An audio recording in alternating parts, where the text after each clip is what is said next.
हम लोग श्रीमद् भगवद गीता के 7वें अध्याय के 15वें श्लोक को देख रहे हैं और यहाँ वर्णन हो रहा है कि 4 प्रकार के महात्मा भगवान की शरण में 4 प्रकार के महात्मा जो भगवान की शरण में नहीं आते उनका वर्णन भगवान कर रहे हैं। महात्मा कोट एंड कोट न मां दुष्कृत नो मूढ़ा प्रपद्यन्ते नराधमाः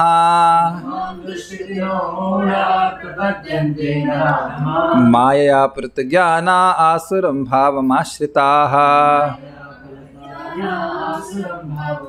न मां दुष्कृत नो मूढ़ा प्रपद्यन्ते नराधमाः मायया प्रत्यज्ञाना आसुरं भावमाश्रिताः न मां दुष्कृत नो मूढ़ः प्रपद्यन्ते नराधमाः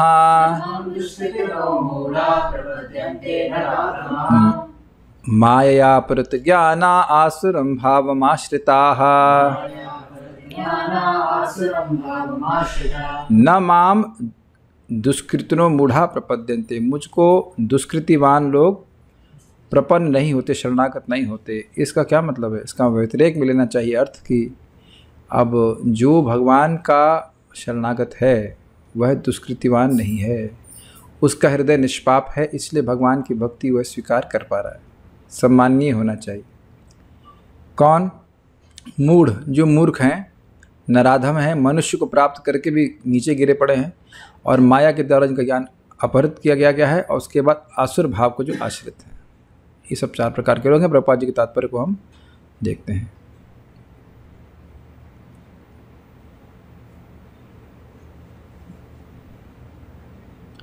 भगवद गीता में ये कहा गया है कि श्री भगवान के चरण कमलों की शरण ग्रहण करने से मनुष्य प्रकृति के कठोर नियमों को लांघ सकता है। क्या कठोर नियम है?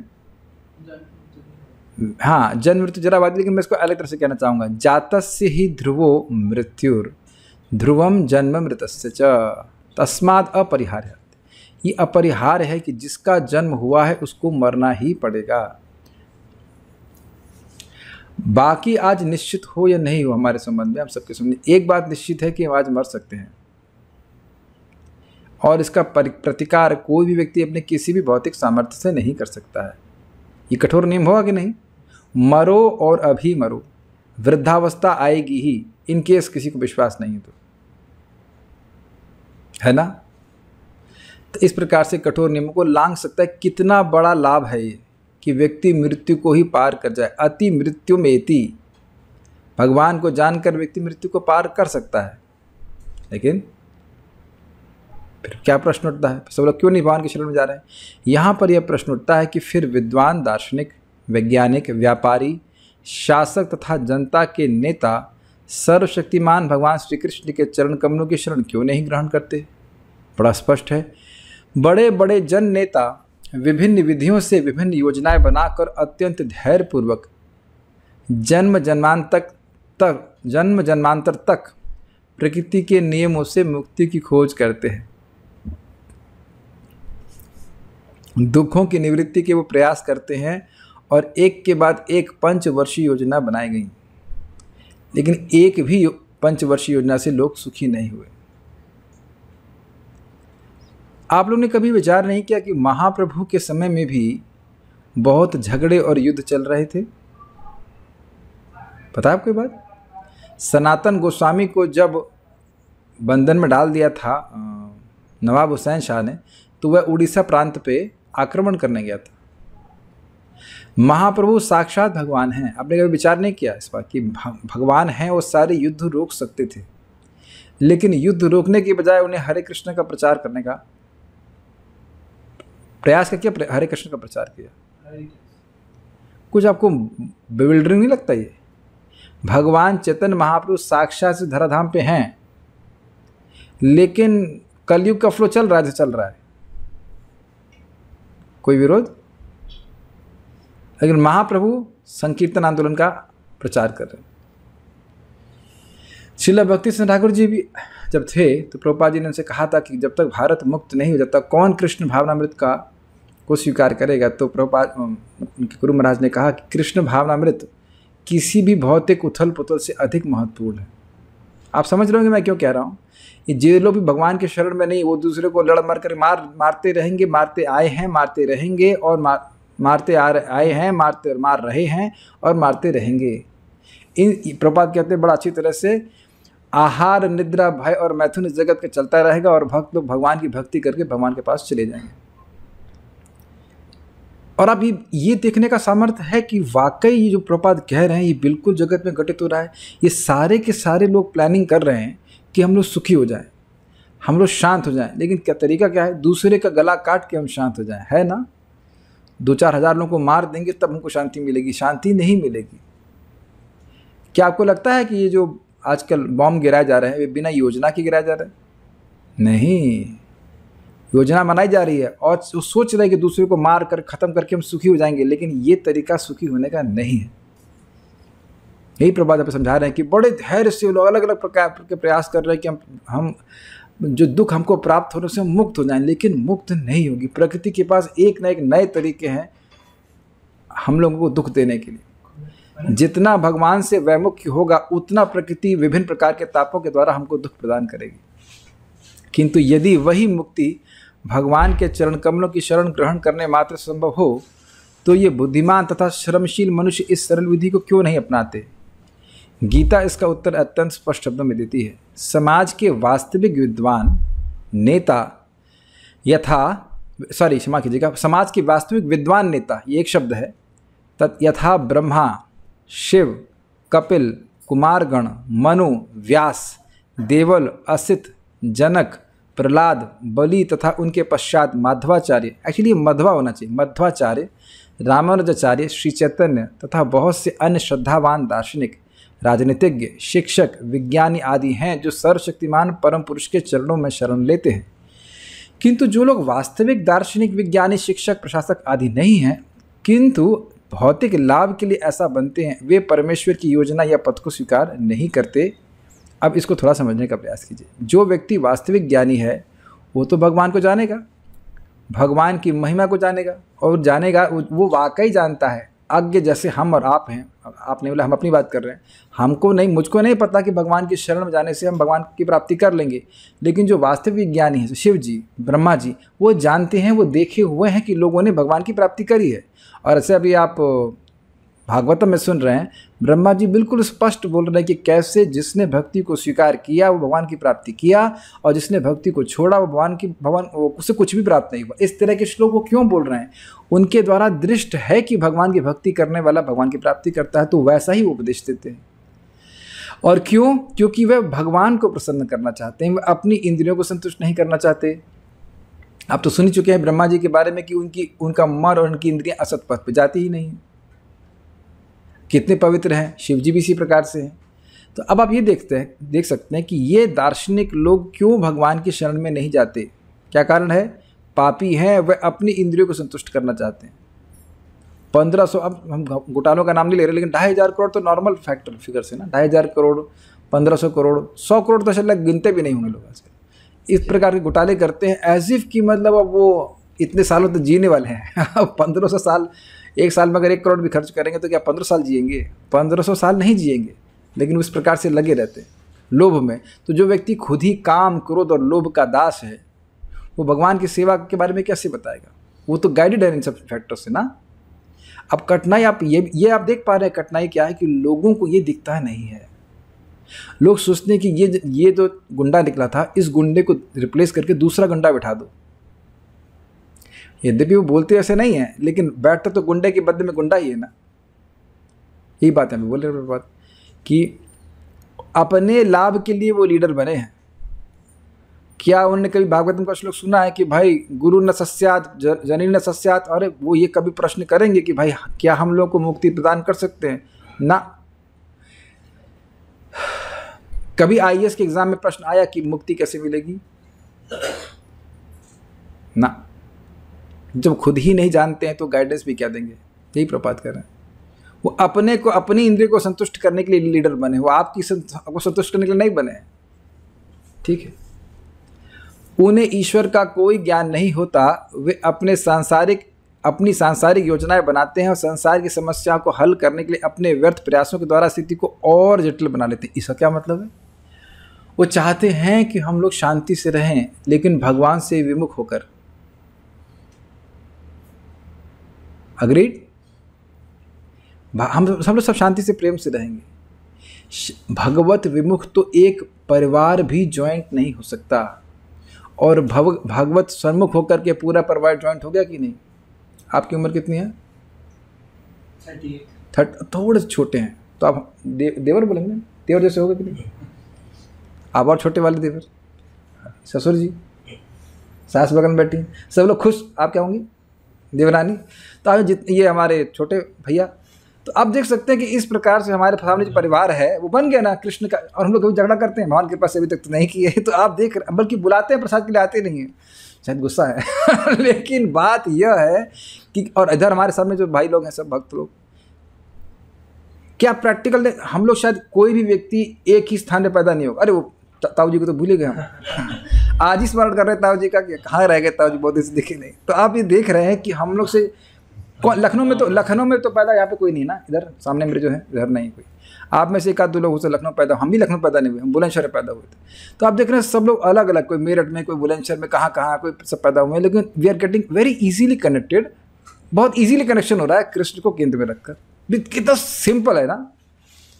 हमारे पास सामर्थ्य नहीं तो हम तो सब भक्तों को, जूम भक्तों की पूरी पार्टी करते संडे को। लेकिन वो संभव नहीं कि जूम से प्रसादम दे दिया सकते हैं। तो रियली खिचड़ी बना खिलाता हम लोग को। It's just so simple, we love naturally. जब भगवान की बात होती तो सहज प्रेम होता है, बोलने वाले को भी, सुनने वाले को, सबका मन शांत होता है। लेकिन ये बात ये लोग कभी नहीं करेंगे। काश ऐसा होगी। नरेंद्र मोदी और चाइना के क्या नाम है, जिनपिंग चाओ जो भी है, वो मिल करके भागवत सुन रहे हो। आहा, G20 मीट हो रही है, सब लोग भागे ओम नमो भगवते जन्मादस्य। तो ये होने वाला नहीं है। लेकिन अगर हो तो कितना अच्छा हो। प्रभुपाद जी कहते थे पार्लियामेंट में कम से कम 5 मिनट कीर्तन, 10 मिनट कीर्तन हो, उसके बाद फिर मीटिंग शुरू। देखिए क्या स्थिति है। हम तो बहुत पुरानी बात याद आ रही, जूते चप्पल चल रहे थे पार्लियामेंट में। ये स्थिति है। तो जो भगवान से विमुख होकर के कोई ठीक नहीं हो सकता है। ये बात है, कोई शांत नहीं हो सकता, इंडिविजुअली भी और कलेक्टिवली भी। इसलिए कह रहे हैं व्यर्थ के प्रयासों के द्वारा स्थिति को और जटिल बना लेते हैं। क्योंकि भौतिक शक्ति इतनी बलवती है, इसलिए वह नास्तिकों की अवैध योजनाओं का प्रतिरोध करती है और योजना आयोगों के ज्ञान को ध्वस्त कर देती है। माया अपहृत ज्ञाना। नास्तिक योजना निर्माताओं को यहाँ दुष्कृति कहा गया है, जिसका अर्थ है दुष्टजन। कृति का अर्थ पुण्यात्मा होता है। अब देखिएगा कितना सुंदर प्रभुपाद जी का तात्पर्य है। नास्तिक योजना निर्माता कभी कभी अत्यंत बुद्धिमान और प्रतिभाशील होता है, क्योंकि किसी भी विराट योजना के लिए, चाहे वह अच्छी हो या बुरी, बुद्धि की आवश्यकता होती है। ये कैच कीजिएगा। दुष्कृति मतलब अगर टोटल अर्थ लेंगे तो पापी होगा, लेकिन कृति मतलब पुण्यात्मा। कृति मतलब कार्य अच्छा किया, लेकिन दू लगा देंगे तो जो अच्छा कार्य करने के कारण जो बुद्धि मिली वो गलत तरह से कार्य कर रही है। हाँ, कुछ समझ में आ रहा है? आप सोचिए मिसाइल बनाने में कितनी मेहनत लगती है।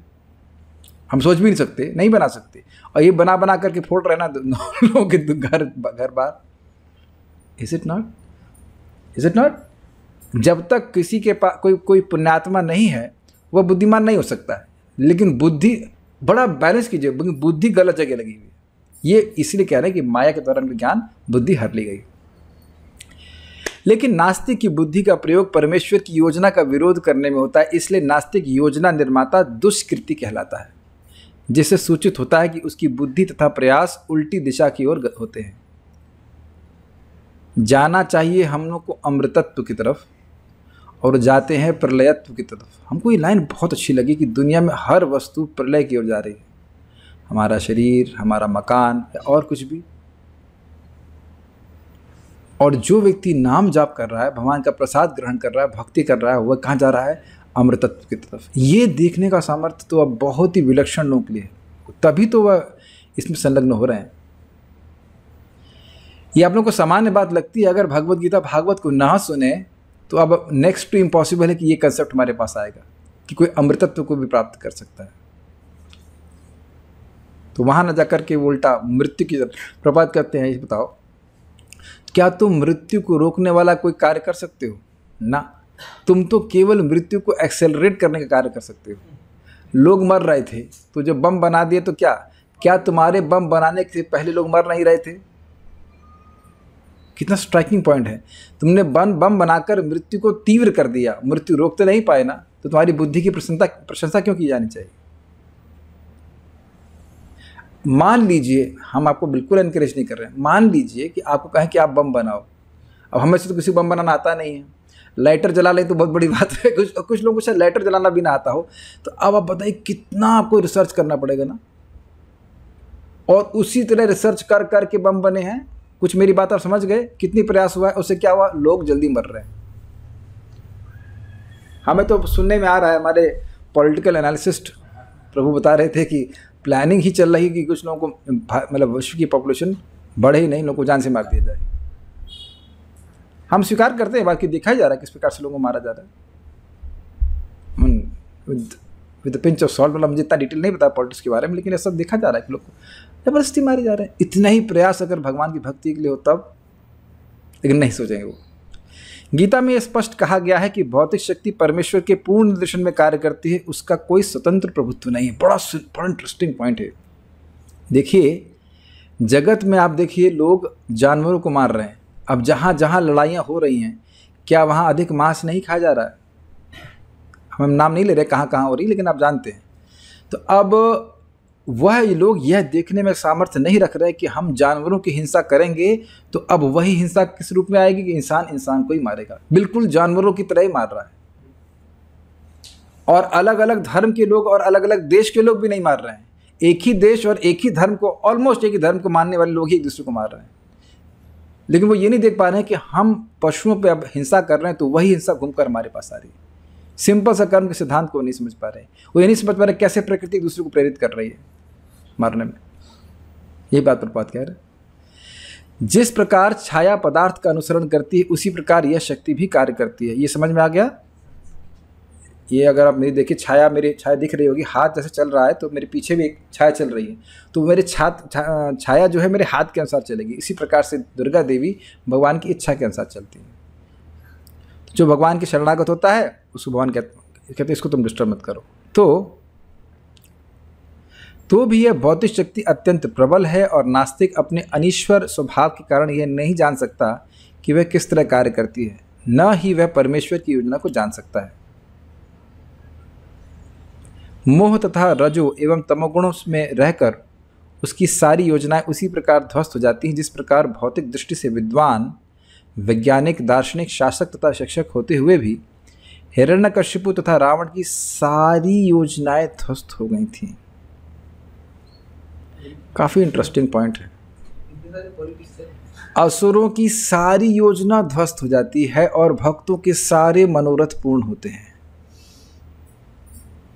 काफी इंटरेस्टिंग है। जो भगवान के शरणागत हैं उनकी सारी इच्छा पूर्ण होती है।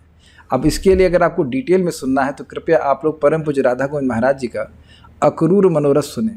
जब वो वहाँ से आ रहे थे तो उनकी इच्छा, मतलब मथुरा से इधर आ रहे थे तो उनकी इच्छा थी कृष्ण इस प्रकार से उनको चाचा कह के पुकारें, उनको आलिंगन करें, ऐसा ऐसा जो जो इच्छा वो कर रहे थे, जो मनोरथ कर रहे थे, वो कृष्ण सब पूर्ण किए। और इसी प्रकार से आप लोग सब लोग मनोरथ कर रहे हैं ना कि हम लोग को भगवान के नाम में रुचि प्राप्त हो, भगवान का दर्शन प्राप्त हो। तो भगवान अंदर बैठे देख रहे हैं और आप अपने जीवन में देखना कि पग पग पे आपकी सहायता करते चले जाएंगे और आपके सारे मनोरथ पूरा करेंगे। आज हम परम पूज्य वृंदावन चंद्र महाराज से यही बात सुन रहे थे, अगर आप लोग क्लास में आए होते। भगवान पुरुष हैं। पुरु मतलब बहुत ज़्यादा, और छ मतलब क्षणोति ददाती, बहुत ज़्यादा देने वाले हैं, बहुत अधिक उदार हैं भगवान। जो कोई भगवान की शरण में आता है भगवान बहुत देते हैं, उसकी जो जो इच्छा है भगवान सारे मनोरथ पूर्ण करते हैं। शुरुआत में व्यक्ति को श्रद्धा नहीं होती, अच्छा भगवान हमारे ये मनोरथ को पूरा करेंगे, और जब वो पूरा करेंगे तब आप देखेंगे हाँ ये तो करते हैं, ये तो it works, because Krishna is obliged for all and any services which servants are doing to him. भगवान अपने सिंसियर भक्तों की, अपने भक्तों की हर प्रकार की छोटी से छोटी और हर प्रकार की सेवा को के प्रति कृतज्ञ रहते हैं। ही अप्रिशिएट्स। जैसे आप यहाँ पे बैठे हैं, गीता सुन रहे हैं, पढ़ रहे हैं, बोल रहे हैं, भगवान सब की सराहना करते हैं। और आप लोगों से एक निवेदन है, अगर आप चाहें तो एक कॉपी ले लीजिए इस तरह की, ये सूर्या किरण की कॉपी है। इसका मैं एडवर्टाइज नहीं दे रहा हूँ, लेकिन मैं बोल रहा हूँ कि इस प्रकार का एक नोट पैड ले लीजिए और आप चाहें तो फ्लेयर का एक पेन ले सकते हैं, उसको लिख लीजिए इसमें कि मेरी ये इच्छाएं हैं, और फिर आप बताना कि कौन सी इच्छा पूर्ण नहीं होती। जस्ट कीप ऑन चैंटिंग हरे कृष्ण मंत्र। और उसके साथ एक्स्ट्रा पैकेज ये है कि भगवान बुद्धि भी देंगे। कुछ इच्छाओं के पूर्ण होने से पहले आप उसको कैंसिल कर देंगे, नहीं ये नहीं चाहिए समझ में आया, यह भी होता है, ये नहीं चाहिए। कुछ दे देंगे, कुछ गायब कर देंगे, ये तुम्हारे काम की नहीं, छोड़ो हटाओ। कितना सुंदर बात है। ये दुष्कृति या दुष्ट 4 प्रकार के होते हैं जिनका वर्णन नीचे किया जाता है। मूढ़, वे जो कठिन श्रम करने वाले भारवाही पशुओं की भांति निपट मूर्ख होते हैं। भारवाही पशु समझते हैं, तो गधा होता है। महाराज बड़ा अच्छा बोलते हैं, गधा जो है धोबी का, बड़ा मेहनत करेगा। वो नहीं जानता, ये जानता भी हो कि जंगल में रहेगा बिना मेहनत के उसको अब घास मिल जाएगी, लेकिन सूखी घास के लिए मेहनत करेगा। महाराज और विनोद में कहते हैं कपड़ा धोता है लेकिन पहनने के लिए खुद एक चड्डी भी नहीं होती है वो खुद कुछ नहीं पहन पाता है, लेकिन सारे कपड़े धोता रहेगा सुबह से शाम, इधर से उधर। आप देखेंगे लोग लगे रहते हैं। मैं व्यक्ति को व्यक्तिगत रूप से जानता हूँ, 100 करोड़ थे उस जमाने जो मिले थे, तो काम करने की जरूरत तो नहीं ना 100 करोड़ वाले को, नहीं सुबह से शाम तक लगे हैं। शरीर में डायबिटीज हो गई, ये रोग, मतलब बुढ़े हो गए, मैं उनकी बात कर रहा हूँ। तो पूछा भाई आप इतना काम क्यों कर रहे हो? अरे 5 AC कैसे चलेंगे? तुमसे पूछा जाए कि क्या तुमको 5 AC की जरूरत है? यहाँ तो एक AC कितने लोग, 1 2 3 4 5 6 7 8 9 10 11 मेरा इंक्लूड किया मैंने, 12 लोगों को ठंडा कर रहा है तो 5 AC चाहिए तुमको ठंडा होने के लिए। बेवकूफ़ी है कि नहीं? और व्यक्ति नहीं देख पा रहा है कि सब छूट जाएगा। इंट्यूटिवली वो मन में रहता है कि चला जाएगा, लेकिन याद नहीं रहता है।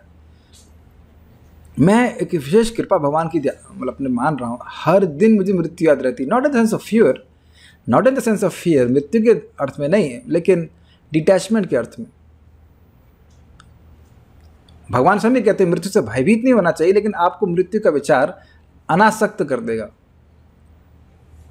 फिर अब बात हो गया, अनासक्त का मतलब ये नहीं कि प्रेम नहीं करेंगे या नहीं, बल्कि और प्रेम करेंगे। झगड़ा क्यों करे, आज मरना है भाई किसी की बददुआ क्यों ले? Is it not? क्या ये संभव नहीं है? यही ज़्यादा संभव है। ये कम संभव है कि हम कल जिंदा रहें, लेकिन जो मूड है वो लगा रहेगा, आगे की पीढ़ी के बारे में सोचना है।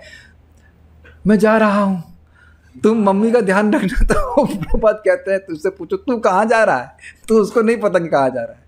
इसे मूर्खता कही जाती है। भाई खाना तो 2 ही रोटी है ना, तब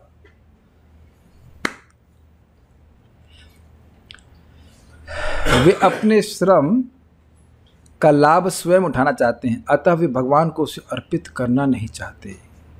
भारवाही पशु का उपयुक्त उदाहरण गधा। इससे पहले मैं आगे जाऊं, ये बात कितनी सुंदर है, देखिए आप।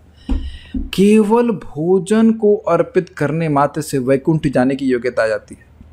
अपने मन से कह रहा हूं, यद करोषि यद अश्नासी यद जुहोसि ददासि यद तपस्वी कौन्तेय तत्कुरुषु मदर्पणम शुभाशुभ फलैर एवं मोक्ष से कर्म बंधनई संन्यास योग युक्तात्मा मनुष्य विमुक्तो माम उपैष्यसि। तुम जो खाते हो, तुम जो कुछ करते हो, तपस्या करते हो, वो सब कुछ मुझको अर्पण करो, और ऐसा करने से तुम सारे कर्म बंधन से मुक्त होकर के मेरे पास आ जाओगे। लेकिन ये नहीं देगा, जो मूर्ख है वो नहीं देगा। कहेगा तुलसी उगाने की क्या जरूरत है, बैगन का पेड़ उगाओ। समझ गए हम क्या बोल रहे थे? बोलते हैं। और ऐसे लोगों को बड़े आनंद से विवेक से युक्त कहा जाता है। क्या यही विवेक है? यही शास्त्र पढ़ रहे हैं। फुटबॉल खेलो, शरीर को स्ट्रांग रखो। अरे तो फुटबॉल तो हम खुद ही हैं, है कि नहीं? माया जूते मार रही इधर से चलो भाई गधा बन जाओ, अच्छा ठीक है, वहाँ गधा बन के वहाँ खेल रहे, उसके बाद चलो भाई हाथी बन जाओ, ये बन जाओ, वो बन जाओ। तो फुटबॉल तो हम खुद ही हैं, क्या खेलेंगे फुटबॉल? विचारनीय बात है।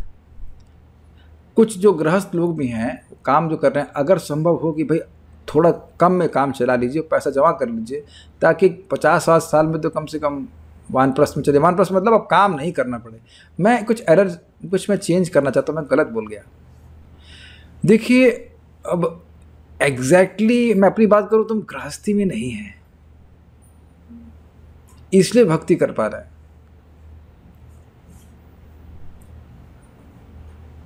कौन से आश्रम में वहां जाने, लेकिन गृहस्थी में तो नहीं है, मतलब गृहस्थी में नहीं है तभी भक्ति कर पा रहा है।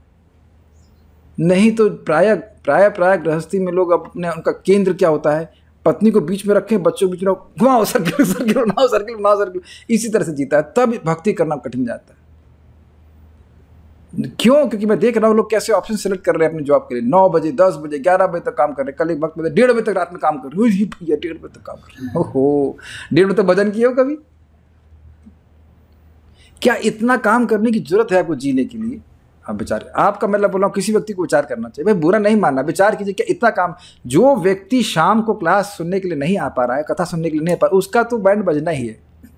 बजना नहीं है, बज रहा है उसका बैंड, बीपड़ी बज रही है। साधना नहीं कर पाएंगे, वो बड़ा मुश्किल हो जाएगा। अभी हम भक्त से मिल करके आ रहे हैं, इसलिए हम बोल रहे हो। नहीं उठाया जाता उनको सुबह। किसके लिए भाई, किसके लिए? 40 साल के बाद तो घी होने के बाद भी आप नहीं खा पाएंगे। हम अपने अनुभव से बोल रहे हैं, कुछ नहीं। कोई भक्त बुला रहे थे प्रसाद के लिए, हमने कहा क्या आए प्रसाद के लिए, सब कुछ तो मना है, ये नहीं खा सकते, वो नहीं खा सकते, तो जो खा रहे हो तो घर में खा ले तो अच्छा रहेगा। Is it not? ये नहीं खा सकते, वो नहीं खा सकते, ये नहीं कर सकते, वो नहीं कर सकते। Is it not? तो सब चीज़ें हैं, लेकिन नहीं दिखता है तो उनको। तो ये भारवाही है। इस पशु से उसका स्वामी अत्यधिक कार्य लेता है। गधा यह नहीं जानता कि वह अहर्निश किसके लिए काम करता है। वह घास से पेट भरकर संतुष्ट रहता है। अपने स्वामी से मार खाने के भय से केवल कुछ घंटे सोता है और गधी से बार बार लात खाने के भय के बावजूद भी अपनी काम तृप्ति पूरी करता है। कभी कभी गधा कविता करता है और दर्शन भगाता है, किंतु उसके रेकने से लोगों की शांति भंग होती है। अब ये प्रभुपाद क्या कह रहे हैं, ऐसे बहुत से लोग हैं जो बहुत जोर जोर से गला फुला फुला करके फिलॉसफी बताते हैं, लेकिन उस सिद्धांत का भगवत गीता से कोई संबंध नहीं होता। उसको सुनकर कोई शांत नहीं होता, सुख नहीं मिलता उसको। ऐसी ही दशा उन सकाम कर्मियों की है जो यह नहीं जानते कि वे किसके लिए कर्म करते हैं। वे ये नहीं जानते कि कर्म यज्ञ के लिए, वो ये नहीं जान रहे हैं कि जो कर्म बड़े उत्साह से कर रहे हैं वो उनको और टाइट कर दे रहा है, उनका बंधन और जगत में लगा दे रहा है। ये आप मुझसे एक बार ट्रेन में व्यक्ति ने पूछा, भाई हम लोग बाथरूम जा रहे हैं, आप लोग भी बाथरूम जाते हो, हम लोग खाना खा रहे हैं, आप लोग भी खाना खा रहे हैं, तो अंतर क्या है? अब समझ में आया उनका ज्ञान। वो ये नहीं समझ पा रहे कि भक्त तो प्रसाद ग्रहण करके भगवान की तरफ उन्मुख हो रहे हैं, भगवान की तरफ जा रहे हैं, ये नहीं समझ पाते। ये रहस्य है। महाराज बोल रहे थे लोगों को बड़ी दिक्कत होती है, ये लोग पागल हैं, एक आदमी बोल रहा है दूसरा आदमी सुन रहा है, इतने सारे लोग सुन रहे हैं। वो पागल नहीं है। प्रभुपाद जी बोलते हैं भारतीय लोगों को अंग्रेज लोग बेवकूफ़ मानते थे। क्यों? कहते हैं देखो ये माघ का महीना है, इतना ठंडा है और लोग ठंड में जाके बाहर से नदी में स्नान कर रहे हैं। मूर्ख नहीं है वो, ऐसे ही तपस्या नहीं कर रहे हैं, एकादशी कर रहे हैं, ऐसे फर्जी में ही अन्न नहीं छोड़ रहे हैं। वो फर्जी समझते हैं, बिना कारण भगवान की सेवा कर रहे हैं। उनको पता है कि वो कहाँ इन्वेस्ट कर रहे हैं। जैसे आजकल हम सुनते हैं, हमको उसका क्या कहते हैं, विज्ञापन नहीं दे रहे हैं कि कुछ म्यूचुअल फंड ऐसी कुछ चीज़ होती है, आपको बड़े अच्छे रिटर्न्स देती है। तो मान लो कोई 10-20 लाख अपना उसमें इन्वेस्ट कर दे। मैं इन्वेस्ट करने के लिए नहीं कह रहा हूँ, मैं खाली घाटा हो जाएगा तो मेरे सर पे आप केस मत डाल देना। लेकिन अरे 20 लाख रुपये तुम उसको दे दिए, आप दिए ना उसको 20 लाख रुपये, लेकिन आप जानते हैं कि 20 लाख 25 लाख जो भी दिया वह आपके पास बहुत ज़्यादा आएगा। तो जो बुद्धिमान व्यक्ति वो जानता है कि भगवान को देगा तो अब उसके बदले में क्या आ जाएगा, अमृतत्व ही प्राप्त हो जाएगा। तो बुद्धिमानी है कि नहीं? ये भगवान स्वयं कहते हैं जो वस्तुएं नश्वर हैं वो मुझे समर्पित कर देगा तो उसे अमृतत्व प्राप्त हो जाएगा। यही वास्तविक रूप से बुद्धि है। लेकिन ये बुद्धि लोगों को नहीं आती। तुम पत्नी के लिए करो, कोई मना थोड़ा ना कर रहा है, पत्नी के लिए करो, बच्चे के लिए करो, लेकिन अब तुम भगवान से छोड़ के क्यों कर रहे हो? आप सिंपल सी बात सोचिए, कोई पति है, पत्नी को बोलता है तुम भोजन बनाओ भगवान को अर्पित करो, तो क्या उसने प्रेरणा दी? यस। क्या सहायता करी? मतलब कुकर लेके आया, कुछ भी और आप लोग लेके आते हैं तो पत्नी ला रहा है, पति तभी तो ला रहा है। पत्नी सब्जी बना रही तो सब्जी पति लेके आ रहा है, मोस्टली ऐसे होता है। पैसा तो हाँ, पैसा दे रहा है। तो अब वो अगर बोल रहा है, प्रेरणा दे रहा है, सहायता कर रहा है, तो वो जो सेवा हो रही उसका लाभ पति को नहीं मिलेगा। और जो बच्चे प्रसाद खाएंगे तो अब लेकिन कुछ पति ऐसे जगत में, आप लोग तो डिवोटी है, ये भोग क्यों लगेगा, प्याज लहसुन बनाओ, मटनम चिकनम बनाओ, फिर ये कठिनाई है। यही सब बड़ी दिक्कत होती है। स्पेशली डिवोटी माता जी लोगों को बड़ी दिक्कत होती है। प्रभु जी के लायक कहने के लायक नहीं, लेकिन जो विपत्ति जी ये कह रहे हैं वो कह रहे हैं, दिक्कत है। ऐसे लोग जो अपने द्वारा उत्पन्न कर्मों के भार से दबे रहते हैं, प्रायः यह कहते सुने जाते हैं कि उनके पास अवकाश कहाँ है कि वे जीव की अमरता के विषय में सुने। प्रभुपाद का तात्पर्य बड़ा ब्रिलियंट है, स्टाइल कितना सुंदर है। यही बात मुझे भक्त ने वीडियो भेजा, किसी को कहो कि भक्ति करो, कहता समय नहीं है, समय नहीं है, समय नहीं। ऐसे करते करते पूरा जीवन बीत जाता है, फिर बन जाते हो कुत्ता, और फिर समय ही समय समय ही समय। आप हमारे घर के बाहर कोई कुत्ता खड़ा था, आप लोग देखे हो कि नहीं देखे? कई बार कुत्ते की आंख में आप झांक के देखिए तो लिखता है कि ये पिछले जन्म में इंसान था। मोस्टली इस आंखें ना बिल्कुल इंसान जैसी होती हैं। आपने कभी देखा? अंदर वाले भाग की बात कर रहा हूँ मैं। अगर कुत्ते की आंख में आप बहुत ध्यान से देखेंगे, मैं समझा पा रहा हूँ, स्पेशली भारतीय कुत्ते जो बेचारों को खाने को नहीं मिलता ना, पतले वाले, बुलडॉग की बात नहीं कर रहा हूँ। You will see, you can see that they were human beings. अब चक्कर क्या, ये सब ऐसा नहीं कि मुझे कोई दिखा रहा है। आप भक्ति करते हैं तो भगवान स्वयं इस बात को प्रकाशित कर देते हैं, देखो ये इंसान रह चुका है। या बंदर को बहुत ध्यान से देखिए, उसकी आंखों में तो बिल्कुल दिखता है, ये सब आंखें बिल्कुल उसकी इंसान जैसी हैं। अब ये भगवान को नहीं देख सकता है, देख सब कुछ सकता है लेकिन भगवान को नहीं देख सकता। कितना असहाय हो गया। एक ठीक है, ऐसे मूढ़ों के लिए नश्वर भौतिक लाभ ही जीवन का सब कुछ होता है, भले ही वे अपने श्रम फल के एक अंश का ही उपभोग कर सकें। ठीक है, कभी कभी वे लाभ के लिए रात दिन नहीं सोते, भले ही उनके आमाशय में व्रण हो जाए या अपच हो जाए, वे बिना खाए ही संतुष्ट रहते हैं, चाय पी पी करके काम करते हैं। हाँ, कोई उनको वक्त बता रहे थे, उनकी बेटी MBBS की है, अब पता नहीं क्या स्थिति, पहले बता रहे थे कि जॉब लगा 24 घंटे की ड्यूटी, कम होता है ना, 24 आवर्स। और हमने सुना डॉक्टर लोगों की विदेशों में 53 घंटे की ड्यूटी होती है। मतलब अगर इमरजेंसी आ गई तो लग ही रहते हैं 53, चाय पी के, कॉफी पी करके। कितना कठिन है ना। और भक्तों को लग रहा है कि 2 घंटा जब में जगे रहना बड़ा मुश्किल है।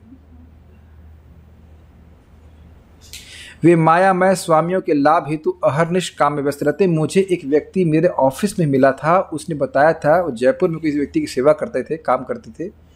सुबह 3 बजे से सुबह 6 बजे से लेकर अगले दिन सुबह की 3 बजे तक वह उसके लिए कार्य किए, और जब वो संपन्न हो गया तो उसने दूध की मक्खी की तरह उसको बाहर निकाल के फेंक दिया। मैंने कहा बहुत अच्छा हुआ।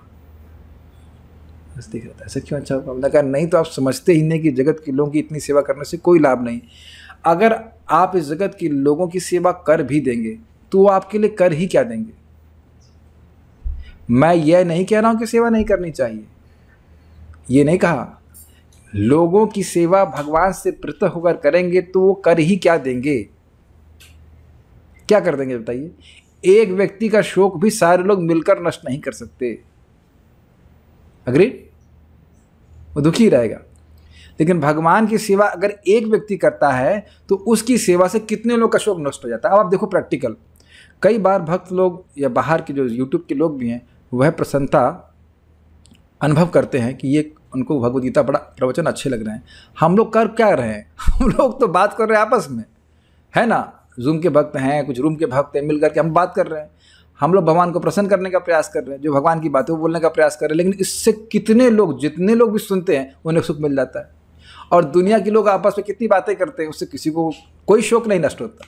आप कुछ मेरी बात समझ रहे हैं। भक्ति करते हैं तो हम लोग जो भक्ति कर रहे हैं, हमको मतलब कोई भी भक्त भक्ति करता है तो उसका लाभ अन्य लोगों को भी मिलता है। जो भक्ति नहीं कर रहे हैं उनका शोक मोह और भय नष्ट होता है, तो वो सेवा होगी। और बाकी दुनिया में सबकी आप व्यक्तिगत रूप से सेवा करने का प्रयास करें, उनका शोक नष्ट करने का प्रयास करें, नहीं नष्ट होगा।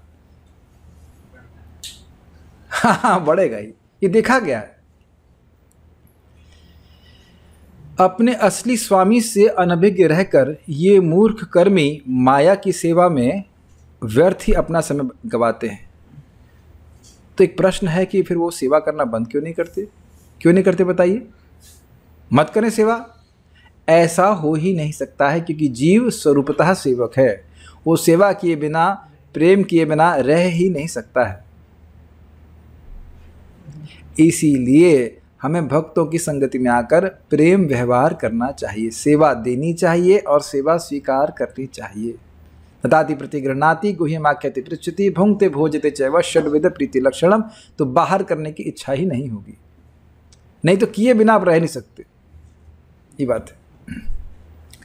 दुर्भाग्य तो यह है कि हाँ, कि वे कभी भी स्वामियों के परम स्वामी की शरण में नहीं जाते, न ही वे सही व्यक्ति से उसके विषय में सुनने में कोई समय लगाते हैं।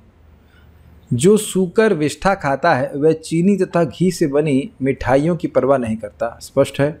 उसी प्रकार मूर्ख कर्मी इस नश्वर जगत की इंद्रियों को सुख देने वाले समाचारों को निरंतर सुनता रहता है, किंतु संसार को गतिशील बनाने वाली शाश्वत जीव शक्ति यानी प्राण के विषय में सुनने में तनिक भी समय नहीं लगाता। मतलब शरीर संबंधित सारी बातें बोलेगा, इतने लोग मर गए, इतने लोग मार दिए गए, लेकिन वो ये नहीं सुनता या एनम वेत्ति हंतारम यश्चैनम मन्यते हतम उभौतौ न विजानी तो न हंति नायम हंति न हन्यते। वो श्लोक ये श्लोक सुनेगा, इसने हमारे इतने लोगों को मार दिया है, हम अब इसको खत्म कर देंगे, अब इस पूरे विश्व से इस देश को समाप्त कर देंगे, इनके लोगों को जान से मार देंगे। ऐसे शब्द बोलते हैं कि नहीं?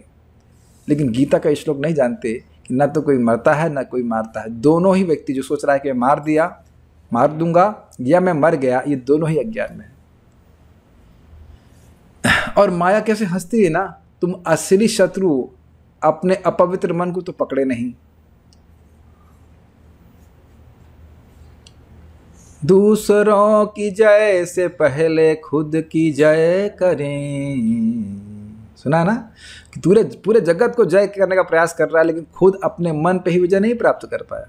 माया खूब मस्ती, लड़ो लड़ते रहो आपस में और यही माया का प्रभाव है।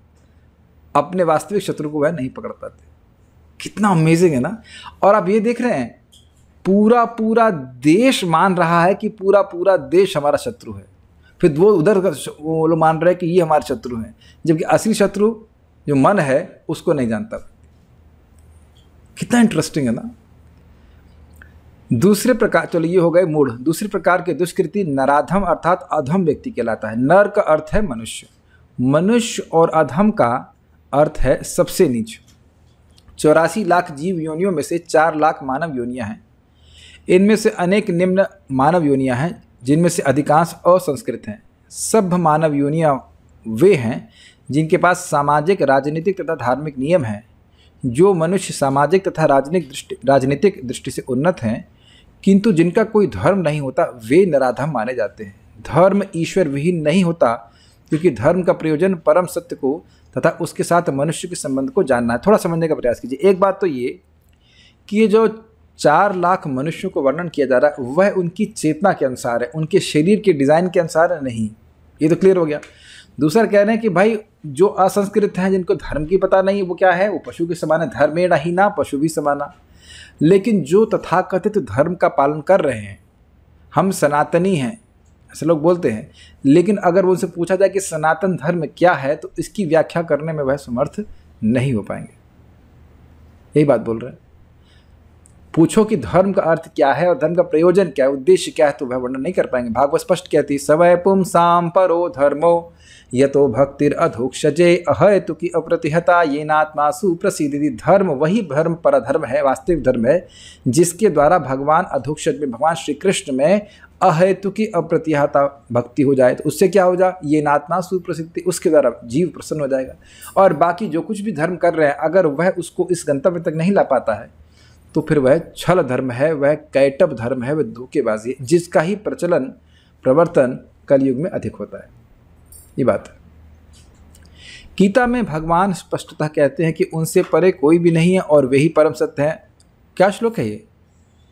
मत्तः परतरम नान्यात् किंचिदस्ति धनंजय मयि सर्वमिदं प्रोक्तं सूत्रे मणिगणा इव।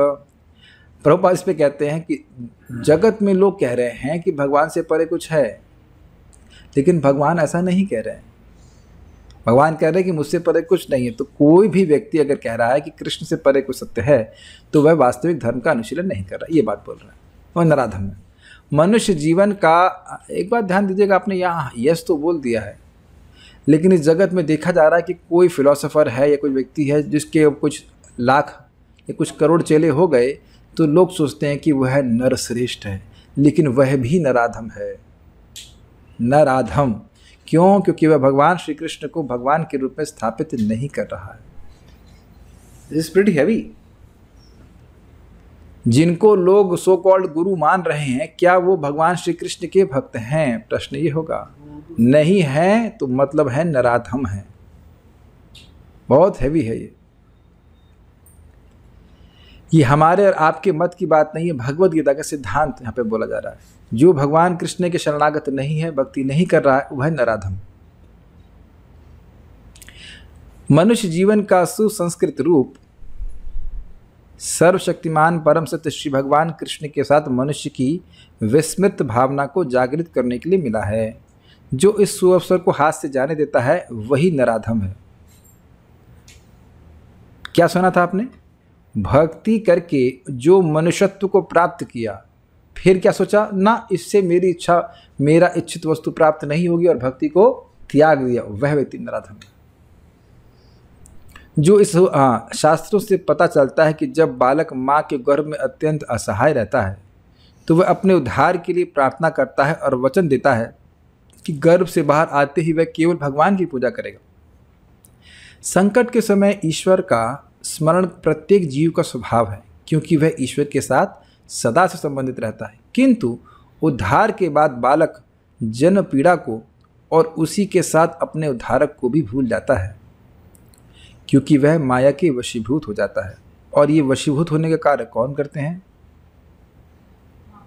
वेरी गुड, माता पिता ही कहते। बोलो पापा और चोचू, बोलो बोलो चोचू, ऐसे करते बोलते रहते, फालतू का प्रेम दिखाते हैं, नहीं बोलते कृष्णा, बोलो राम। आप लोग तो अच्छा अपने बच्चों का नाम भगवान के नाम से रखा है, अनंत। कितना अच्छा नाम है, अनंत। तो अनंत नाम भी भगवान का।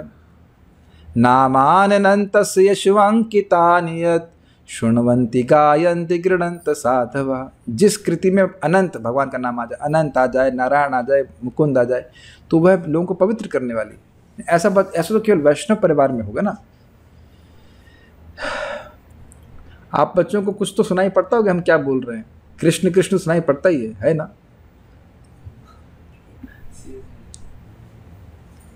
बच्चा कितना उम्र है बच्चे की? अनंत की 8 माला कर रहा है। 9 में 9 माला करोगे? हाँ, ऐसे प्लानिंग है। 16 में 16 और 32 में 32, और भगवान करे आप 80 साल नहीं 100 साल जी तो 100 माला करेंगे। लेकिन बचपन से हम कहाँ माला कर रहे थे? हमको सामान्य बात लगता है, लेकिन बच्चों का तो कोई अपराध भी नहीं होता है। फिर बच्चे से तो ये भाग्य कहाँ मिलता है लोगों को? ऐसा नहीं मिलता है। यह तो बालकों के अभिभावकों का कर्तव्य है कि वे उनमें सुप्त दिव्य भावनामृत को जागृत करें। अब देखिए कि अभिभावकों की स्थिति, बच्चों को पीट पीट करके ट्यूशन पढ़वा रहे हैं, और यह भी आप निश्चित नहीं कह सकते कि वह पढ़ करके पैसा भी कमा पाएंगे उस ज्ञान से। आप लोग आश्चर्य करोगे, मेरी तो आंखें एकदम जितनी गोल सकती उतना गोल हो गई। एक भक्त बड़ी मेहनत करके सुबह से शाम तक काम करते थे आगरा में, तो वो मुश्किल से बमुश्किल 30,000 रुपये कमाते थे। मतलब अभी देखा मैं उनको, मिले, मेरे मित्र हैं, क्या कहते हैं हम वृंदावन में ई रिक्शा चला रहे हैं। तो मैंने कहा हाँ अच्छा 10-12 हज़ार कमा ले। तो कहते हैं नहीं, कह रहे हैं यहाँ ई रिक्शा वाले 90,000 रुपये महीना कमा लेते हैं। वाह,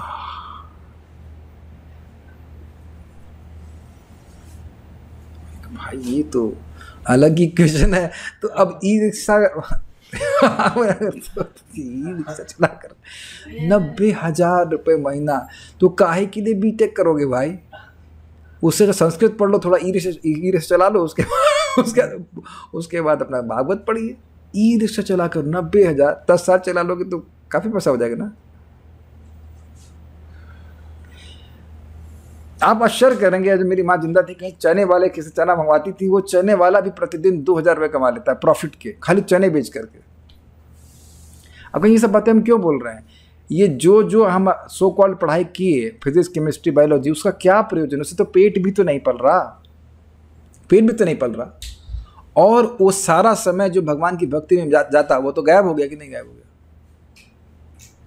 और कौन जाने कौन व्यक्ति कब तो जिंदा रहेगा।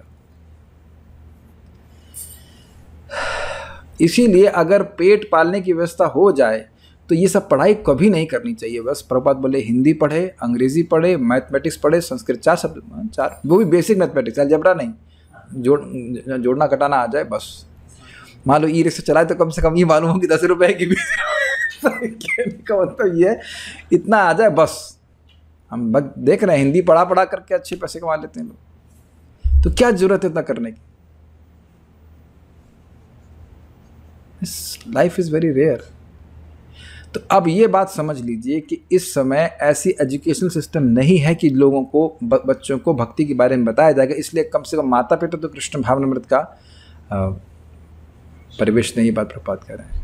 वर्णाश्रम पद्धति में मनुस्मृति के अनुसार ईश भावनामृत को जागृत करने के उद्देश्य से 10 शुद्धि संस्कारों का विधान है जो धर्म का पथ प्रदर्शन करते हैं, किंतु अब विश्व के किसी भाग में किसी भी विधि का दृढ़तापूर्वक पालन नहीं होता और फलस्वरूप 99.9% जनसंख्या नराधम है।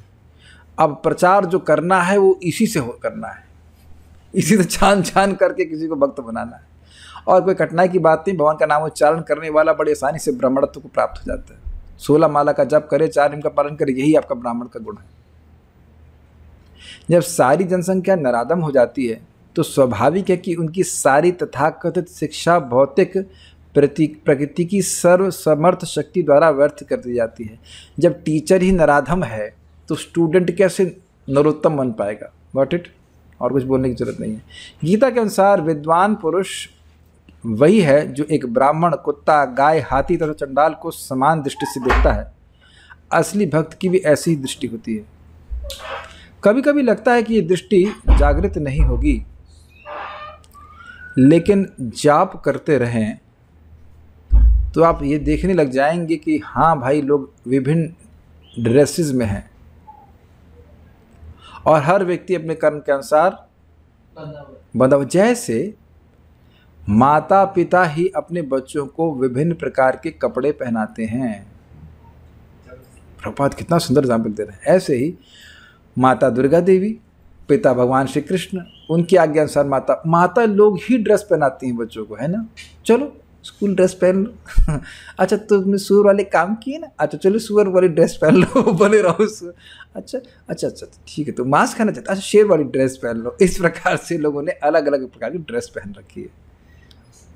गुरु रूप ईश्वर के अवतार श्रीतनंद प्रभु ने 2 भाइयों जगाई तथा माधाई नामक विशिष्ट नराधमों का, विशिष्ट मतलब जो नराधम में सर्वश्रेष्ठ, वो बेस्ट अमंग द नराधम्स का उद्धार किया और ये दिखला दिया कि किस प्रकार शुद्ध भक्त नराधमों पर दया करता है। अतः जो नराधम भगवान द्वारा बहिष्कृत किया जाता है, वह केवल भक्त की अनुकंपा से पुनः अपना आध्यात्मिक भावनामृत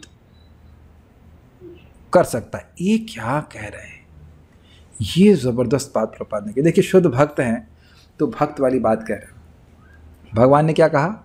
नराधम मेरी शरण में नहीं आते, और डांट लगा रहे हैं।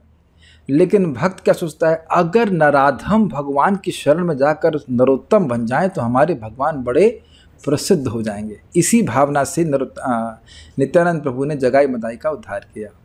वो जानते हैं, बहुत सुंदर बात, बहुत सुंदर महाराज जी कोट कर रहे थे, कह रहे थे, आपको शायद वो चौपाई याद हो कि भगवान का नाम और भगवान राम का नाम और राम में कौन बड़ा है?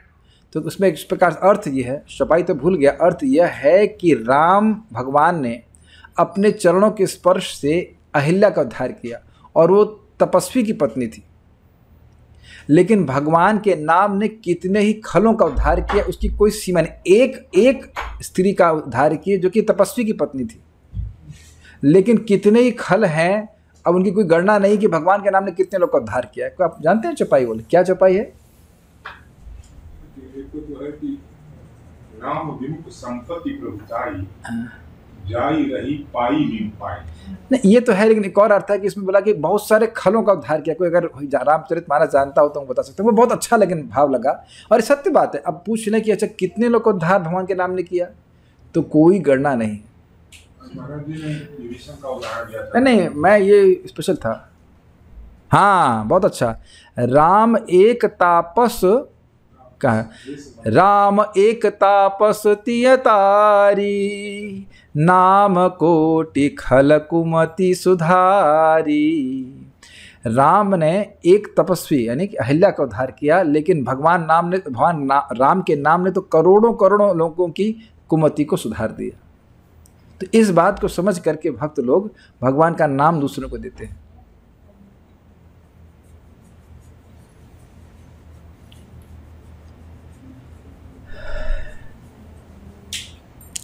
तो ये बात यहाँ पे बहुत महत्वपूर्ण है कि भक्त लोग जानते हैं कि लोग नराधम हैं, तो अब भक्तों के ये कह सकते हैं एक चैलेंज है कि नराधम को कैसे समझ में आए कि भगवान की शरण में जाना है। कुछ समझ में आया आपको? This is preaching. कोई नराधम है, उसको कैसे समझ में आए कि भगवान श्री कृष्ण के शरण में जाने से हमारा कल्याण होगा। तो देखिए ट्रिक बहुत सिंपल है, फिलॉसफी तो बाद में समझ में आएगा उसको। आप भगवान का प्रसाद खिलाइए, बड़ा अच्छा बनाया है, कैसे बनाया है? तो अब जैसे ही उसने अप्रिशिएट करना शुरू किया, वो किसको अप्रिशिएट कर रहा है? भगवान को, भगवान के प्रसाद को। तो वहाँ से उसकी भक्ति शुरू हो गई, उसे पता भी नहीं चलता। लेकिन धैर्य करके करना पड़ेगा, ऐसा नहीं कि तुरंत ही परिवर्तित होगा, लेकिन हो जरूर जाएगा, क्योंकि वह दुष्कृतिवान है। ध्यान दीजिएगा, दुष्कृति एक प्रकार की बीड़ी है जो उसको भगवान के पास आने नहीं दे रही है। तो वो काटेगी कैसे? जो कुछ सुकृत मिलेगा, तब वह सुकृत उसको प्रोपेल करेगा भगवान की तरफ। प्रोपेल मतलब प्रेरित करेगा कि भगवान के पास जाओ। कभी आप लोगों के संग ऐसा हुआ है कि अकस्मात एकदम से प्रेरणा मिली, वो लेक्चर सुनो, वो लेक्चर लाइव हो रहा है या वहाँ जाके कथा सुनिए? ऐसा हुआ है कभी आप लोगों के संग? आज ही मेरे संग हुआ नराधम कि मुझे पता नहीं क्या से लगा कि आज बड़ा अमेजिंग, तो मुझे ऐसे लग रहा था कि आज महाराज का लेक्चर हो सकता है क्या। फिर मैंने उनको पूछा कौन लेक्चर दे रहा है आज? फिर परम पूज्य वृंदावन चंद्र महाराज का लेक्चर में साइंस में माला पूरा की और साइंस से पहुँच। It is like that, Krishna will inspire you. जाओ वो लेक्चर सुन लो, जाओ ऐसा करो। अगर कुछ सुकृत रहेगा तो भगवान प्रेरणा देंगे। इसीलिए लोगों को अगर आप भक्त ना भी बना सकें, कम से कम सुकृत का बॉम्ब उनके डाल दीजिए, फटेगा एक दिन कभी ना कभी। चाहे पुस्तक दे दें, चाहे भगवान का प्रसाद दे दें, और नेकी कर दरिया में डाल, समझे इसका मतलब? अब दे दिया, अब ये मत सोचे कि वो इसी जन्म में बनेगा, वो बनेगा जरूर, लेकिन इस जन्म में जरूर नहीं कि बने, लेकिन आपने सुकृत दे दिया उसको, बहुत बड़ा सुकृत दे दिया भगवान का प्रसाद देकर। देना चाहिए। तो समझ गए, कोई नराधम है, कोई शराब पीने वाला है, मुर्गा खाने वाला है, ऐसा कुछ छोड़ नहीं देना चाहिए। भगवान के रेफरेंस फ्रेम अलग है, लेकिन भक्तों का रेफरेंस फ्रेम क्या है? नहीं, इसको भगवान की तरफ लेके आना है। हम लोग सब ऐसे ही तो थे भाई। श्री चैतन्य महाप्रभु ने भागवत धर्म का प्रवर्तन करते हुए संस्तुति की है कि लोग विनीत भाव से भगवान के संदेश को सुने। इस संदेश का सार भगवद गीता है। विनीत भाव से श्रवण करने मात्र से अधम मनुष्य का उद्धार हो सकता है, किंतु दुर्भाग्य से इस संदेश को सुनना तक नहीं चाहते। परमेश्वर की इच्छा के प्रति समर्पण करना तो दूर रहा, ये नराधम मनुष्य के प्रधान कर्तव्य की डटकर अपेक्षा करते हैं। डटना समझते हैं, लगे नहीं नहीं मानेंगे और नहीं मानेंगे, नहीं मानेंगे हरि नाम करने से। नहीं, हरि नाम हम नहीं कर, क्या नहीं बोलोगे? हरे कृष्णा, ये भी नहीं बोलोगे कि मैं हरे कृष्णा नहीं बोलूँगा, नहीं बोलूँगा। एक बार एक व्यक्ति था, महाराज बता रहे थे कि वो कहीं कथा हो रही थी, तो भक्त लोग जाकर उसको, वो भक्ति नहीं कर रहा था, तो जाके बोले कि महाराज बोले जाओ उसे बोलो हरे कृष्णा बोलो। तो गए भक्त लोग, गए, कई बार आप हरे कृष्णा बोले, कहते नहीं बोलूँगा। बड़े भक्त लोग उदास होकर वापस आ गए। तो महाराज उनसे बोले अच्छा ऐसा करो, जाके पूछो कि क्या नहीं बोलेंगे वो। जाके भक्त लोग पूछे अच्छा आप क्या नहीं बोलेंगे? तो कहते मैं हरे कृष्णा नहीं बोलूँगा। तो वो कहते हैं बोल दिया। तो वो बोल दिया तो अब उसके मुख, उसका मुंह लटक गया कि कितना बड़ा, मतलब उसकी हार हो गई कि उसने हरे कृष्णा बोल दिया। इस तरह से लोग डटे हुए हैं।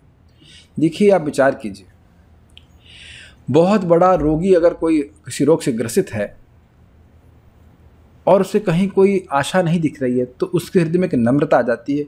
उसे व्यक्ति कोई भी कुछ बताता है तो वह उसको स्वीकार करने के लिए तैयार रहता है, क्योंकि जानता है कि मेरे रोग का इलाज कुछ है नहीं।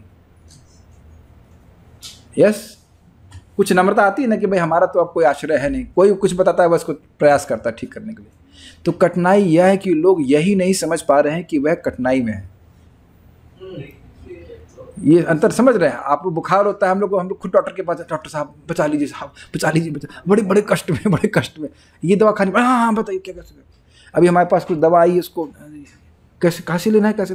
कष्ट अनुभव हो रहा है तो आदमी 6 बार देखता है, लेकिन अब पगले को कैसे दवा दी जाए?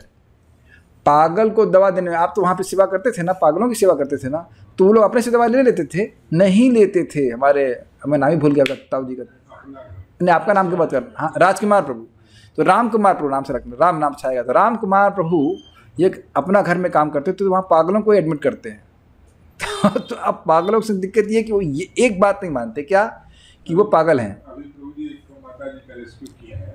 अरे छोड़िए, अरे अभी एक सेकंड नहीं हमारे पास। कृष्ण का नाम लिया हाँ और ट्रेन से गिरने से बच गए। तो ठीक है, हम खाली बात ये कर रहे थे कि जो पागल है वो व्यक्ति ये स्वीकार नहीं करता कि वो पागल है, इस कारण से दवा नहीं ग्रहण करता। तो प्रभुपाद से एक बार किसी ने पूछा, प्रभुपाद प्रचार बड़ा कठिन है।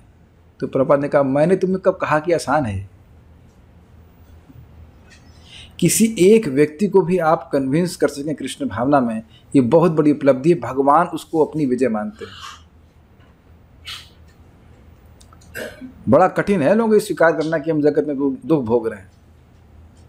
अगर ये समझ में आ जाए और ये समझ में आ जाए कि हमारे किसी भी योजना से हम ठीक नहीं होने वाले, तब वो भक्ति स्वीकार कर लेंगी। लेकिन इस पॉइंट पे लाना लोगों के लिए बड़ा मुश्किल होता है।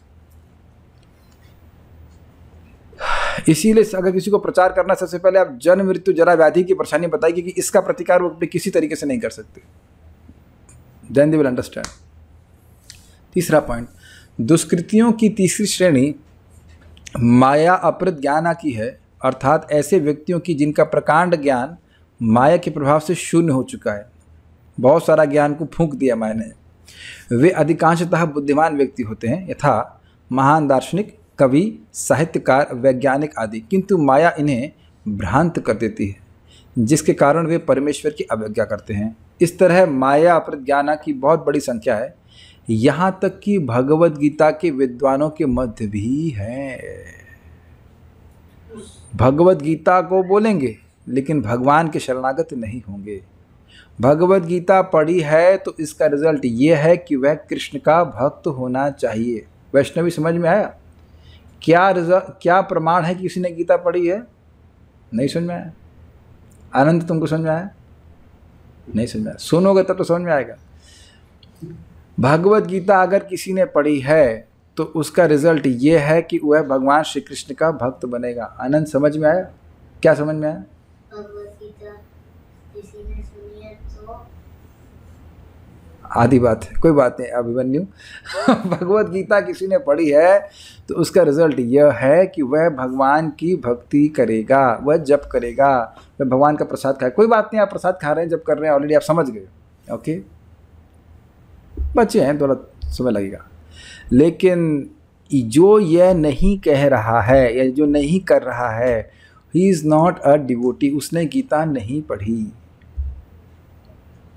ये बात क्या पढ़ते हुए भी नहीं पढ़ी, ये बात।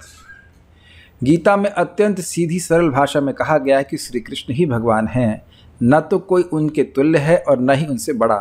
वे समस्त मनुष्यों के आदि पिता ब्रह्मा के भी पिता बताए गए हैं। वास्तव में वे ब्रह्मा के ही नहीं अपितु समस्त जीव योनियों के भी पिता हैं। अब आप ये देखेंगे ना, इन दो लाइनों में अंतर देखिएगा। आप और मेरे लिए यह स्वीकार करना बहुत आसान है ना कि वह भगवान श्री कृष्ण ब्रह्मा के पिता हैं। क्यों आसान है पता है? क्योंकि ब्रह्मा बहुत बड़े हैं, बड़ा व्यक्ति बड़ा पिता। लेकिन दूसरी लाइन को ग्रहण करना, स्वीकार करना कठिन होता है कि वे हमारे भी पिता हैं। हाँ, मैं बोल ही रहा हूँ, मेरी बात समझ में आ रही है। पिता से कितनी इंटीमेसी होती है कि नहीं? अभी भी भगवान दूर दिखाई पड़ते हैं कि नहीं? भगवान तो वहाँ है, ऑल्टर में बैठे, वहाँ है, यहाँ। Think about this. जैसे पिता से बड़े हक से मांगता है ना, कितना आत्मीय संबंध होता है ना, उससे कहीं ज्यादा संबंध जीव का भगवान से है। भगवान का सहज स्नेह है अपने बच्चों के प्रति, कलेक्टिवली और इंडिविजुअली। मान लीजिए किसी के 10 बच्चे हो तो 10 बच्चों से सामूहिक रूप से और व्यक्तिगत रूप से प्रेम होता है माता पिता का। श्रीमान परम पूज्य भूरिजन प्रभु श्रील प्रभुपाद जी के शिष्य, वो बहुत सुंदर बात कहते हैं कि हमारे लिए स्वीकार करना बड़ा कठिन है कि कृष्ण मुझसे क्यों प्रेम करेंगे। मी, वाई मी? मैं कौन हूँ जो उसे कृष्ण मुझसे प्रेम करें? लेकिन कृष्ण कहेंगे why not you, why not you? किसके बच्चे हो? हमारे बच्चे हो, तुमसे प्रेम नहीं करेंगे? और इसी कारण से जब हम किसी अन्य जीव की भी मदद करते हैं भक्ति में, तो हमेशा स्मरण करें कि आप उसकी नहीं, आप भगवान के बच्चे की मदद कर रहे हो। You are attracting Krishna's special mercy merciful glance towards yourself also। जितना आप यह समझेंगे कि मैं इनका बच्चा हूं किसी व्यक्ति का, उतना ही समझेंगे कि आपका भाई भी उनका बच्चा है। नहीं, और ड्यू से ये तो स्पष्ट है, देखा गया है। वे निराकार ब्रह्म तथा परमात्मा के मूल हैं और जीवात्मा में स्थित परमात्मा उनका अंश है। वे सबके उत्स हैं और सबों को सलाह दी जाती है कि उनके चरण कमलों के शरणागत बने। इन सब कथनों के बावजूद ये माया अपरित ज्ञान भगवान का उपहास करते हैं और उन्हें सामान्य मनुष्य मानते हैं। वे ये नहीं जानते कि भाग्यशाली मानव जीवन श्री भगवान की दिव्य शाश्वत स्वरूप के अनुरूप ही रचा गया। समझ में आया? पर ब्रह्म नराकृति, पर ब्रह्म भगवान नर आकृति के हैं, तो जो मनुष्य हैं वह भगवान की आकृति के अनुसार रचे गए हैं। ये बात नहीं समझ पा रहे हैं। वो सोचते हैं कि किसी इंसान को भगवान बना दिया गया है। ये बात प्रॉब्लम है। गीता की ऐसी सारी अवैध व्याख्याएं जो माया अपरित ज्ञान वर्ग के लोगों के द्वारा की गई हैं और परंपरा पद्धति से हटकर हैं, आध्यात्मिक जानकारी के पथ में रोड़े का कार्य करती। क्या अर्थ है? रोड़ा नहीं होता, ब्लॉक नहीं होता तो उस गाड़ी स्पीड से चलती। जैसे आप देखेंगे हमारे घर के सामने बहुत सारे रोड़े हैं, मतलब रोड नहीं है, वो रोड़ा है। रोड नहीं है, रोड़ा है। मतलब आपकी मतलब ई बाइक भी हमें लगता है कि ये बहुत दिन, अगर मान लो 10 साल की लाइफ होगी तो 5 साल में ख़त्म हो जाएगी। तो आप समझ रहे हैं, रोड़ा मतलब रोड़ा नहीं होता तो रोड में गाड़ी चलती तेज थी। तो अब हो क्या रहा है, मैं क्यों कह रहा हूँ ये बात? भगवद गीता की जो पारंपरिक व्याख्या है वह तो बड़ी स्पीड से आपको भगवान की तरफ लेके जाएगी, लेकिन अगर गलत टीका पढ़ ली तो जो बुद्धि है वो भ्रष्ट हो जाएगी। और वही हो रहा है, वही हो रहा है। भगवान कह रहे हैं कि तुम संघर्ष करो। भगवान तो संघर्ष करने के लिए नहीं कह रहे हैं। भगवान कह रहे संघर्ष बंद करो। संघर्ष बंद करो, मेरी शरण में आओ। मेरी शरण में आओगे मैं तुम्हारे सारे पापों से मुक्त करूंगा। तो भगवान तो संघर्ष बंद करने के लिए कर रहे हैं। संघर्ष करने के लिए कहाँ कर रहे हैं? कुछ बड़ा करो। भगवान कह रहे तुम निकलो यहाँ से। तो बड़ा करने के लिए कहाँ कह रहे हैं? ये व्याख्या कहाँ से आ गई? कोई व्याख्या नहीं है इस प्रकार की। मायाग्रस्त व्याख्याकार न तो स्वयं भगवान कृष्ण के चरणों की शरण में जाते हैं और न अन्यों को इस सिद्धांत का पालन करने के लिए शिक्षा देते हैं। दक्षिण भारत के श्री यामुनाचार्य अलमंदरु ने कहा है, हे प्रभु, आप उन लोगों द्वारा नहीं जाने जाते जो नास्तिक सिद्धांतों में लगे हैं। भले ही आप विलक्षण गुण, रूप तथा लीला से युक्त हैं। सभी शास्त्रों ने आपका विशुद्ध सत्वमय विग्रह प्रमाणित किया है तथा दैवी गुण संपन्न दिव्य ज्ञान भी के आचार्य भी आपको मानते हैं, लेकिन ऐसे लोग भगवान को स्वीकार नहीं करते। कहेंगे वेद में कहाँ लिखा है भगवान के बारे में?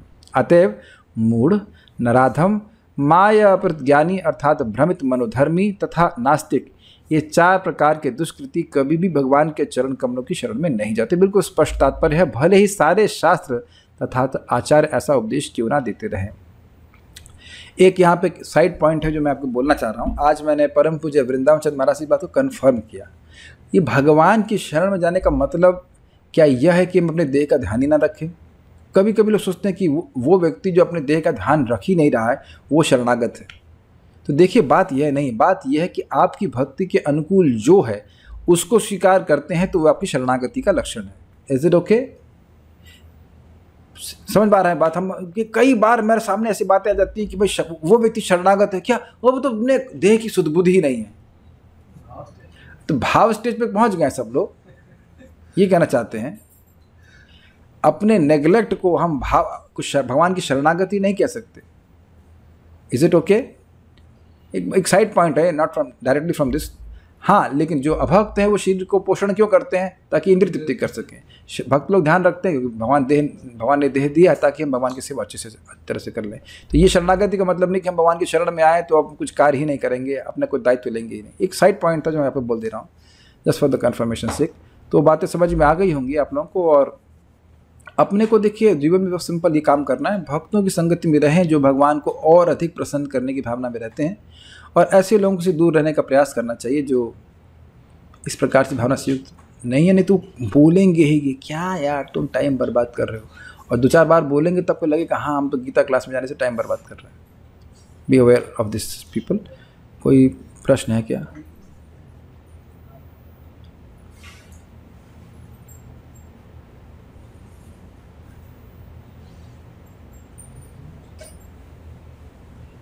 और कोई प्रश्न तो है नहीं। तो अब हम लोग कल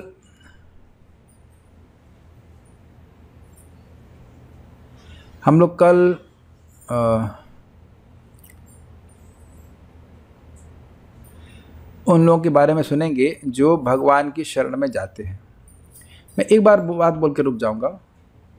पापी लोग अगर पाप करते रहेंगे तो भगवान से विमुख रहेंगे, और उनके जो सो कॉल्ड पुण्य हैं वह भी भगवान से विमुख करने वाले होंगे।